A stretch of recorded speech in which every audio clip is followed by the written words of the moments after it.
now. Oh, is it recorded? Yeah. Okay. Uh, okay, thanks. So the first question is, can me brief myself? Yes, correct. My name is Azril Ahmad.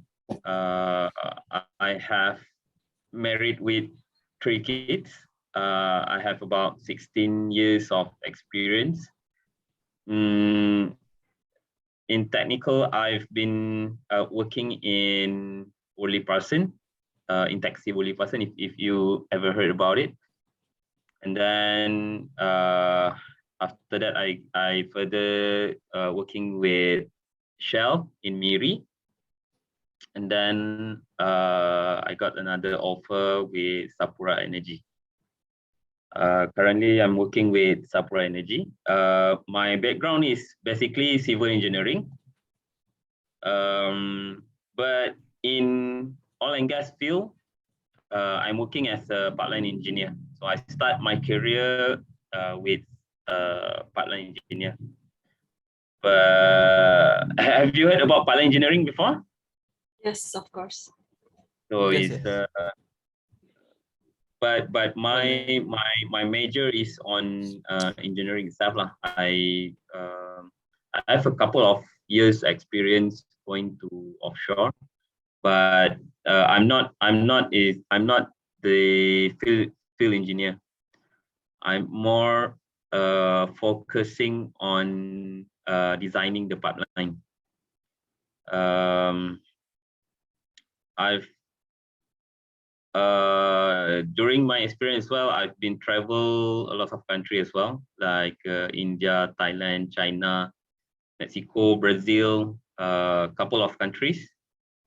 And then currently as well, I'm further my study in master in civil engineering in UKM. Right, I think that's all my introductions. Thank you for your a brief introduction. At least we know about yourself, and I think we can proceed with the main I think the main objective of this program. So, Mais? Questions. So I will continue this interview. So, yeah, from your introduction, Josephine, you as an pipeline engineering, right? So, are you registered with the Board of Engineering Malaysia? Yes, I think from the start, I'm become an engineer. I already registered myself with BEM. BAM. So, can you share what is the benefit when you register with the BAM? Okay, first of all, if you understand, BEM is a Board of Engineering Malaysia, who can recognize us as engineers when we working in Malaysia itself. So once you graduated, you registered with BEM. So that from the day one you registered, that will be considered as start for your experience as an engineer working in Malaysia. So let's say if you didn't register as under BEM, you still can continue working as engineer.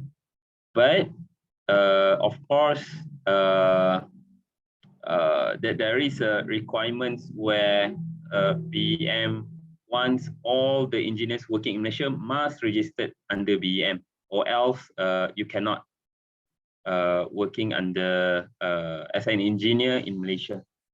So for myself,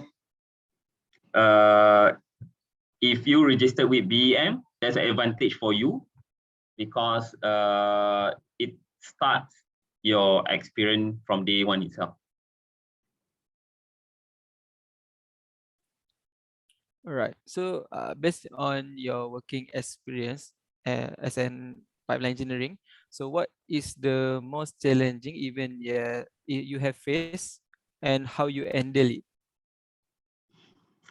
Okay, in offshore pipeline subsea, we design it's just a pipe, it's just a round pipe. That there is a couple of type of pipe. We have a flexible, rigid pipes. But then the most challenging part is the we facing a different kind of environments. First thing is the different water depth, different current and wave, different, either you carrying the product itself, either fluids, oil or gas, and then how you manage all these pipeline routes, because the seabed is uneven,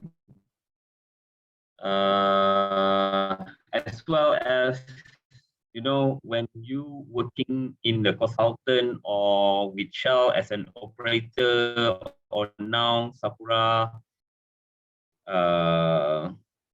as an contractors, different kind of environments where we need to meet the deadline itself, and then to meet the how you're facing the clients,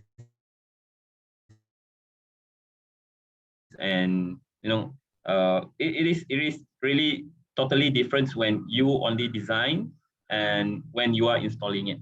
It's not straightforward as easy as in the paper when you install the pipeline as well. I think it same goes to the if you make the buildings, you can see it looks like easy, but when you try to deliver to install the to build one building itself, it's not. You will facing more challenge on site.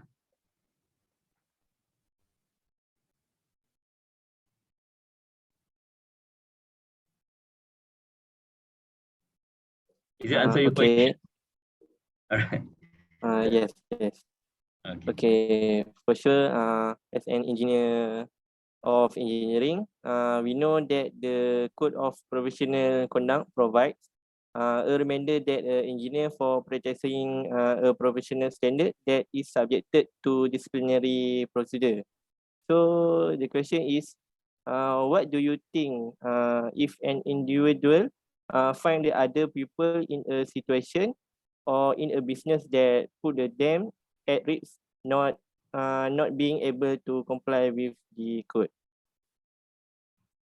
Okay. There is let me divide it into when you become a professional engineer, which what is the code and ethics and how you manage yourself during executions of your work itself. Yeah. So first of all, that it's already spelled in Board of Engineers code and ethics. You need to follow all the rules has been written in the books.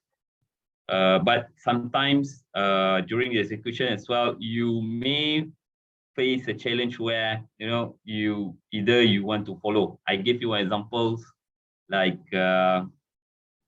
okay, I'm giving you example like if you build what we call it, this road, yeah. You need to specify some specs. You need to define follow the specs when you build the road, but in the end, during the executions, you may facing where the contractor not following as per requirements. So they already built it. So what you need to do? Is it the situations? Is it same as per your questions? Yes, sure. Okay. So what you need to do at that time, correct? Yes. Yeah. As an engineer, I would say you need to follow by the books. You cannot ban. Yeah, as a professional engineer, you need to follow what the requirements are. But that's where engineers required. There's something you can re-engineer itself, probably to at least follow as per requirements. Because at site itself, there's always, as I said just now, there is always a limitations that you cannot follow as per requirements that's already spelled in the drawings or in the reports. But as an engineer itself on site, for example, you need first of all, I can say you need first of all you need to follow the requirements, because that is the what we can say the Bible you need to follow. That's you need to control your ethics there.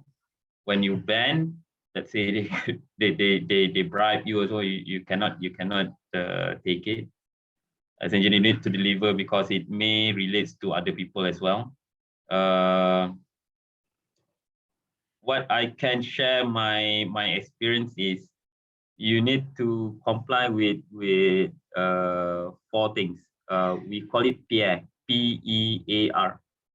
P is for people, E is for environment, A is for assets, R is for reputation.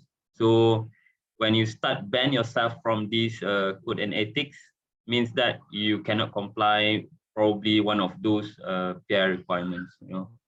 Let's say you agree some things that the requirements to build the buildings to use not as per specs. So that's where you can see probably the buildings might cannot sustain as per the design life. So the answer is yes, you need to follow your codes and ethics. You cannot ban yourself when you're facing this kind of issues. Okay, sure. As you say, need to follow requirement and then follow the rules, right? So Yeah, but sometimes there's some things when you can't really follow that. That's where your engineering's experience and also what has been taught during universities you need to use to re-engineer it back to to suit the requirements. yeah, okay. Is it necessary for engineer to obtain training or other certificate to further increase the value of themselves? Of course, there is a lot of trainings provided. What being applied in some of the companies, you need to identify yourself what kind of trainings you want. For example, when you want to achieve something, there's always you need to put your target by each year. Let's say you need to learn about okay, you already know how to design the pipes, but you don't know how to weld the pipes. Welding. There's a welding process during offshore installations, and probably you may not go to offshore to experience yourself to do the welding. So how do you learn it? So that's where we need to identify yourself, what kind of trainings that you might want to go. Put yourself, when you have knowledge about it, then it's value yourself. Okay. For sure, based on your working experience, how do you maintain or practice the code of conduct and ethics? How do I maintain the code and conduct ethics? Is it? Yeah. Okay. Basically, when we have a task, we already have a team. We have a team of to complete the job. Within the timelines given by the management. So, of course, every week, let's say I'm giving my experience myself as a lead to design a pipe. We need to follow the company's criteria or standards, or probably we need to follow international standards. What before we start the project itself, we always have a kickoff meeting. We call it as a kickoff meeting. We give a brief presentation to all the teams what codes and standard we need to follow. Meanings that all the teams know they can't just take all the concussion stage somewhere and put it in our project. So there is some rules that they need to follow itself. And also I already identified the durable schedule which they need to comply and working as a team to complete the job within the timeline. Other kind of ethics is like I would say let's say once we completed the drawings or design, when we submitted to the contractors to build it, and then they challenge in terms of changing the materials. We ourselves need to re-evaluate either it can be material itself can be sustained within the stress level before we can agree to change any material. So there's, I think I'm giving sort like example. Is it okay? Yes, it is okay. So, being an pipeline engineer, what was the best moment that you could share with us?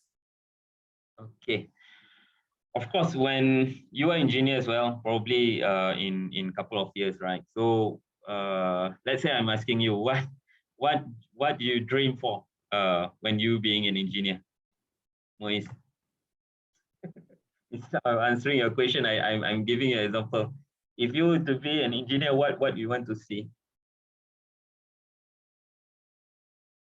Okay, what I be engineer, first of all, there is achieve my goals or my ambition, to be a engineer. And then for sure, for I can conclude that if being engineer, there are a lot of project. So if you complete one project or another project, dia ini dah memberikan kepuasan untuk Give you satisfaction. untuk dah expected Okay. saya sebagai engineer. But I can tell you what my experience are. I'm agree with you. If we can complete the jobs within timeline, so that's one of the happy moments we can share within the teams. Of course, you share those experience or your achievement within your team itself. We always didn't celebrate any celebrations. We don't take credits on ourselves. We always work to complete the job as a team. But then what I can share with you the most precious moments where something that you're being designed is being used by other people. Or for example, I built the pipeline that can flow the oil or gas, and then you get the news where the first oil productions already start, so they already start to use what have you been designed. Something like you built an KLCC, and then you already see people go into the mall and go around. They enjoy what has been designed by you itself. So that's I think the most precious moment after you already accomplish and complete your project. Okay, sure. So working as a successful engineer, what would you advise us that are about to enter the phase of career life? Again, what can would you you advise? What would you advise us that are about to enter the phase of career life? Okay. I've been a couple of times that I've met the fresh graduates, where, even though even I already interviewed some of them, current situations where the market is really not, on your side now. What I mean is that, especially in oil and gas, the price is currently is quite good, but it's always up and down. Plus, we just finished not finished. We are still under COVID-19 issues, so not so much of hiring process being done. What I can advise you all, if there are any opportunities of, to join any company, probably with lower salary. I know there is issues right now. That's always people discussing, where fresh graduate getting the very low salaries. I can share with you, me myself as well, start with a very low of salary, but then uh, what I what I what makes me now is basically I give my full commitment to the company, and I'm always looking for other opportunities outside. What I can say is I'm not a loyal person in one company. I'm always want to explore myself to other kind of environment. I didn't put myself in a comfort zone. Always challenge yourself. And when you start jumping from other companies to others, that's where you getting more salary. If you are looking in salary wise, you go for it, but not from your fresh graduate intake. And then that's one of the things. Second things, value yourself. When you give your commitments, the most of the thing is not only the technical. You need to master your visibility. Visibility means you need to interact with other people as well. Always give your opinions. When you're talking your boss, don't say it's wrong, but always like, what if I'm suggesting like this, is fine if your idea been rejecting, but that there is some people who may value yourself when you share your thoughts. Don't scared to talk. People always see you when you can talk. That there is no stupid ideas or whatever. But always get prepared when you want to share your thoughts to your supervisors. For example, let's say when you have your task, and he provides you some of the tasks, right? And you really don't know what the task about. Don't just simply go to supervisors and say, what is this, how to do this. No, that's not the good approach. The good approach is, you need to study yourself first. I know you, because for me, we know that you can't do as well, but we want to see you to how you try to understand what the issues are. Even for me myself, when I'm handling a project, not all the tasks that I know as well. That's where I need my team to support me. But before I talk, but I can't say to my client, I don't know this. So what I do, I have to read a lot. I need to read, and then I need to explain to my engineer what to do as well. So as a team, you need to discuss. People always value when when you want your boss to say you very good. When you being appraised in front of others. No, that's not important at all. The most important is you work as a team, and people might value you without you noticing. that may comes, let's say, in other opportunities. People will talk good about you, and that's where you can improve yourself. That's all.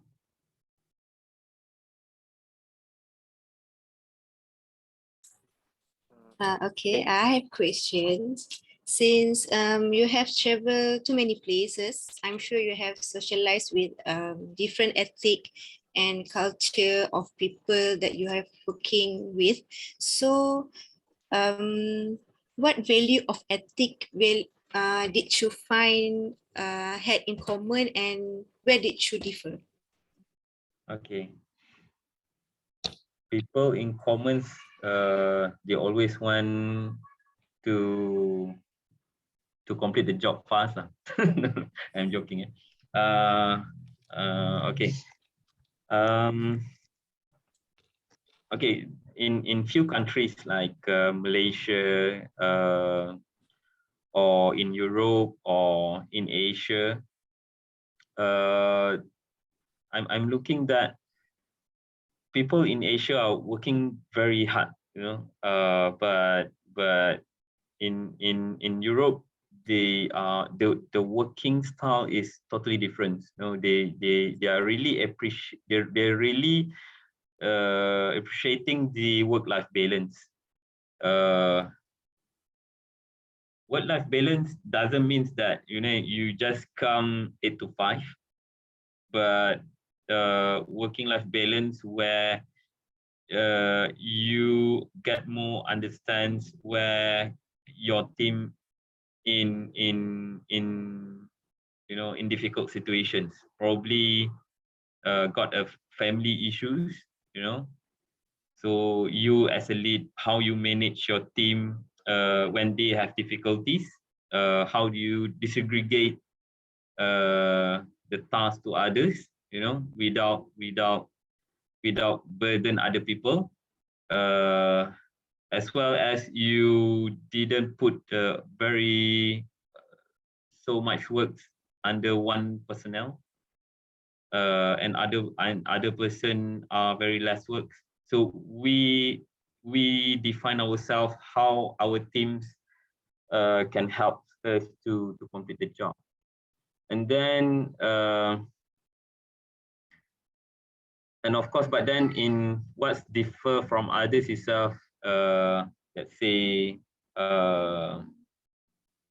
in Malaysia, there's so much of sentimental value but if you're working with Indians, let's say not Indians not Indian in Malaysia, but in India, they are really pushing you hard.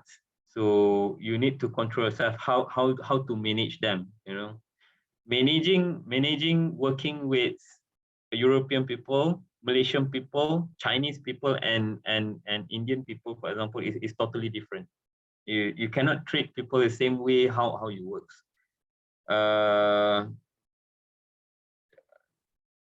And then let's say I can say with Asian people, they are talking a lot. But if you're working with European people, they are really focusing what is the problem is, they try to understand what your issue first. They not jump into the conclusions.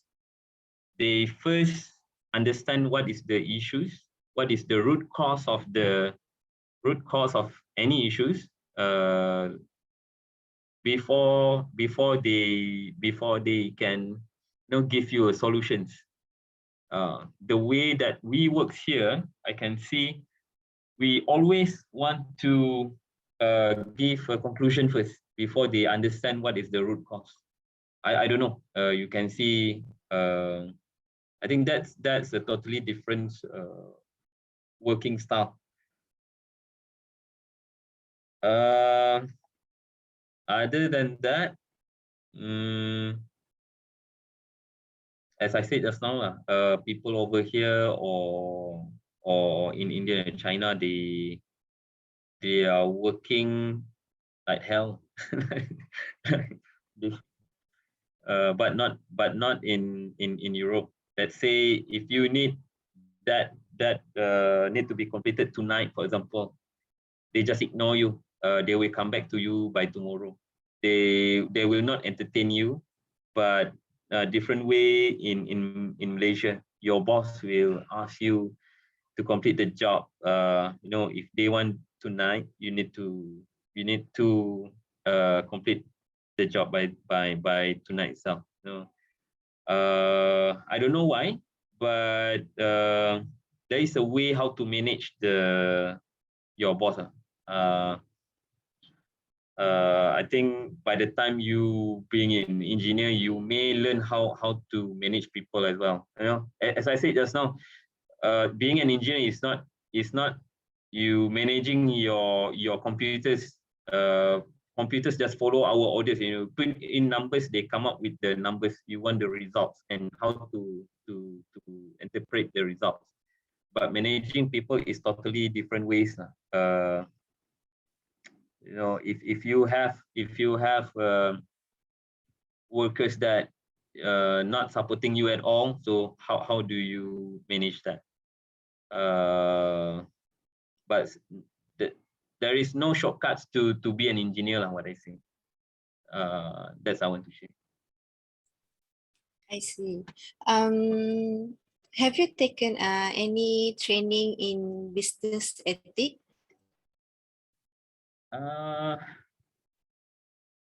think I've been not business ethics, but course of conducts.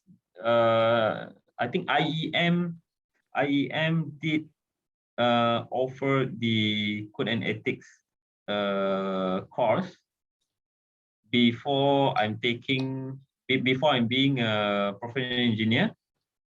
There's few, I'm not sure now, but what I understand previously, you need to complete few courses before you can enter into the interview sessions. Okay, just to give you a brief. There's a few ways of being a professional engineer. One of it through IEM, or you can go through BEM itself. I tried both ways, but I'm getting my professional engineer through BEM. I think through IEM, there is 3 courses that you need to attend. And then the sets of questions also it's a bit different from BEM. Not all, but some of it are different. And BEM, but in the end, if you pass your interview sessions or AC or any exams provided by the IEM, it's not saying that you already get an in senior. You just get your MIEM, the corporate members of IEM. The corporate members of IEM, then you can bring to BEM to register as a in senior, which you get your PE. Not PC yet. PC, if you want to become a PE PC, then you need to further to then take it another types of exam can make you to certify any drawings or design. Did you master the how the routes to become an engineer, professional engineer? No. Oh, okay. As I said, there's 2 ways. Either you go to IEM or BEM, but then if you pass your exams in IEM as well, you still need to register with BEM. BEM is a board of engineering Malaysia under the Malaysian body. IEM is not under Malaysian body. Since it just helping BEM to it's like another organization to help BEM, to support BEM. see. Does the certificate not the certificate, does the right valid at outstation at other country? No. If you registered under BEM, or if you being a professional engineer under BEM, it's only applicable for Malaysia country only. But then there is different ways how to be recognized in other countries. Me myself, I'm already registered as a professional engineer for Asian. So within the Asian countries, I can use my professional engineer. But if you want to be recognized in European countries, there is a chartered under few bodies that you can register. There is the same way you need to submit your experience, and there will be interview sessions as well to be chartered engineers. But to answer your question, once you registered under BEM, is only complying Malaysian governments only. So if you want to be further explore yourself to other countries, you can become an Asian chartered engineers. And then for other countries in European, there is another body to define you as a chartered engineers as well. I see. Okay, I think that's all from me. Thank you for your cooperation and support and your time. InsyaAllah kalau ada rezeki jumpa di industri lah. Okay. Okay, basically you guys in what course? Sorry? What course you take in university? Manufacturing industry. Manufacturing process. Manufacturing industry. So it is under mechanical engineering, is it? Yeah. Yes. Okay. So Okay. so this your what? Your second year, third year, fourth year? Fourth year. Fourth year? Next sem, fourth, yeah. Next year and next sem will be our intern. Oh, okay. Internship. So once you finish your intern, then you completed your degree. Yes. Okay. Okay, so Ini, dah this one is not formal lah.